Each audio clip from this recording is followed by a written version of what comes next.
ស្ដីមួយចឹងខ្សែទៅជួសយើងបានមកដល់ទៀតហើយហ្នឹងហើយខ្សែនេះគឺខ្ញុំកាត់តែពពួកខ្សែស៊ីនហ្នឹងហើយនេះទាំងខ្សែលេខ8ហើយនឹងខ្សែឆ្នាំងបាយហើយសិតតែដូច2ទាំងអស់នេះសិតតែដូច2ហើយខ្សែតសៃធំអំពែធំ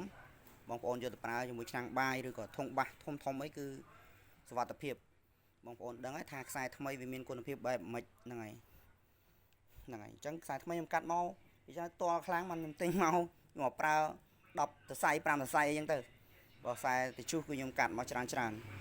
ចឹងខ្សែនេះគឺខ្ញុំមានលក់រាយលក់ដុំបងប្អូនព្រោះចូលខ្សែនេះវា1000សរសៃជាង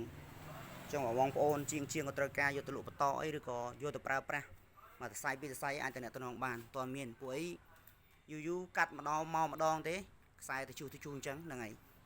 ខ្សែនេះខ្ញុំអត់យកពពួកក្បាល3ទេច្រើនគឺដូចក្បាលមូលអញ្ចឹងហើយដូច2ហើយខ្សែធំហ្នឹង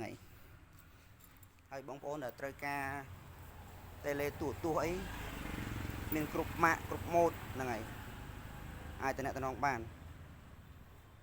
ហ្នឹងហើយមានតែប៉ុណ្្នឹងទេសូមអរគុណច្រើន